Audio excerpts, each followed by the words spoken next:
ನಾನು ನಿಮ್ಮ ಪ್ರೀತಿಯ ಲಯನ್ ಕುಮಾರ್. ನೋಡಿ ಸ್ನೇಹಿತರೆ, ಜನವರಿ ತಿಂಗಳಲ್ಲಿ 9 ನಿರ್ಗತಿಕರ ಶವಕ್ಕೆ ಅಂತ್ಯ ಸಂಸ್ಕಾರ, ಫೆಬ್ರವರಿ ತಿಂಗಳಲ್ಲಿ 14 ಜನಕ್ಕೆ ಅಂತ್ಯ ಸಂಸ್ಕಾರ, ಈ ಮಾರ್ಚ್ ತಿಂಗಳಲ್ಲಿ ಆರಂಭದ ಇದು 2ನೇ ದಿವಸ ಈಗ 3 ಶವಗಳು ರೆಡಿ ಇದೆ. ಇದೇ ವಾರದಲ್ಲಿ ಆ 3 ಶವಕ್ಕೆ ಅಂತ್ಯ ಸಂಸ್ಕಾರ ಮಾಡ್ತೇನೆ. ಈ ತಿಂಗಳು ಮಾರ್ಚ್ ತಿಂಗಳು ಮುಗಿಯೋದ್ರೊಳಗೆ ಇನ್ನು ಎಷ್ಟು ಶವಗಳು ಬರುತ್ತೋ ಗೊತ್ತಿಲ್ಲ. ಈ ಶವಗಳು ಯಾರ್ಯಾರು ಅಂತಂದ್ರೆ ಅಂದ್ರೆ ಯಾರು ಇಲ್ಲದ ನಿರ್ಗತಿಕರ ಶವಗಳಿಗೆ ಅಂತ್ಯ ಸಂಸ್ಕಾರ ಮಾಡ್ತಾ ಇದ್ದೀನಿ. ಆದರೆ ಅದರಲ್ಲಿ ಬರುವಂತವ್ರು ಎಲ್ಲರೂ ಕುಡುಕರು, ಗಾಂಜಾ, ಡ್ರಗ್ಸ್ ತಗೊಂಡು 40 ವರ್ಷ 50 ವರ್ಷದ ಒಳಗಡೆ ಇರೋರೇ ಸಾಯ್ತಾ ಇರೋದು. ಯಾಕೆ ಈ ಕುಡುಕರದು, ಗಾಂಜಾ, ಡ್ರಗ್ಸ್ ತಗೊಳ್ಳೋಂಥವ್ರು ವಿಡಿಯೋಗಳನ್ನ ಜಾಸ್ತಿ ಆಗ್ತೀನಿ ಅಂದ್ರೆ, ಈಗ ಜನವರಿ ತಿಂಗಳು ಫೆಬ್ರವರಿ ತಿಂಗಳ ಬಗ್ಗೆ ಮಾತಾಡಲ್ಲ. ಈ ಮಾರ್ಚಲ್ಲಿ ಈ 2ನೇ ತಾರೀಕಲ್ಲಿ 3 ಜನ ಈಗ ಪೋಸ್ಟ್ ಮಾರ್ಟಮ್ ನಡೀತಾ ಇದೆ. ಆ 3 ಜನರು ಕುಡುಕರೇನೆ.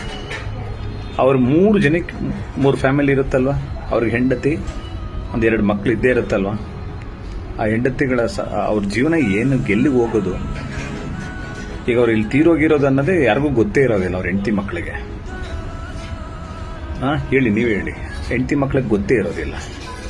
ಕುಡಿಬೇಡಿ ಅಂದ್ರೆ ಕುಡಿತಾರೆ, ಕೆಟ್ಟ ಕೆಲಸಕ್ಕೆ ಹೋಗ್ಬೇಡಿ, ಸಾಯ್ಬೇಡಿ ಅಂತ ನಾವು ವಿಡಿಯೋಗಳನ್ನು ಮಾಡ್ತಾನೆ ಇರ್ತೀನಿ.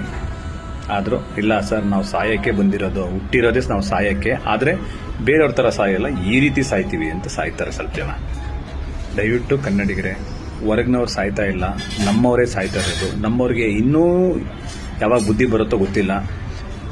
ರೋಡಲ್ಲಿ ಸಾಯ್ತವ್ರೆ. ನೋಡಿ, 3 ಜನ, ಒಬ್ಬರು ಹಾಸ್ಪಿಟ್ಲಲ್ಲಿ 1 ತಿಂಗಳು ಚಿಕಿತ್ಸೆ ನೀಡಿದ ನಂತರ ಅವರ ದೇಹ ಔಷಧಿಗೆ ಸ್ಪಂದಿಸದೆ ಕಾರಣ ತೀರೋಗ್ತಾರೆ. ಇನ್ನಿಬ್ರು ರೈಲ್ವೆ ಸ್ಟೇಷನ್ ಮುಂಭಾಗ, ಕೇರ್ ಹಾಸ್ಪಿಟ್ಲು ಸರೌಂಡಿಂಗ್ ಅಲ್ಲಿ ತೀರೋಗಿರುವಂತ ವ್ಯಕ್ತಿಗಳು. ಹುಟ್ಟಿದ ಮೇಲೆ ಸಾವಿದ್ದೇ ಇರುತ್ತೆ, ಆದರೆ ಈ ತರ ಸಾಯ್ಬಾರ್ದು. ರೋಡಲ್ಲಿ ಬೆಳಗ್ಗೆ ಎಲ್ಲೋ ಸತ್ತೋಗಿರ್ತಾರೆ, 1 ದಿನ ಆದ್ಮೇಲೆ ಶವ ಸಿಕ್ಕುತ್ತೆ. ರಾತ್ರಿ ಎಲ್ಲೋ ಹಾರ್ಟ್ ಅಟ್ಯಾಕ್ ಆಗ್ಬಿಟ್ಟಿರ್ತದೆ, ಎಲ್ಲೋ ರೋಡಲ್ಲಿ ಭಿಕ್ಷೆ ಬೇಡ್ಕೊಂಡು ಯಾರೋ ಅನ್ನ ಕೊಟ್ಟಿರ್ತಾರೆ, ಎಲ್ಲೋ ಡ್ರಗ್ಸು ಗಾಂಜಾ ತಗೊಂಡಿರ್ತಾರೆ, ಎಲ್ಲೋ ಎಣ್ಣೆ ಹೊಡೆದಿರ್ತಾರೆ. ಆ ಕುಡಿದ ಅಮಲಿನಲ್ಲಿ ಪ್ರಾಣ ಹೋಗಿರುತ್ತೆ, ಜ್ಞಾನವೇ ಇರೋಲ್ಲ, ತೀರೋಗಿರ್ತಾರೆ.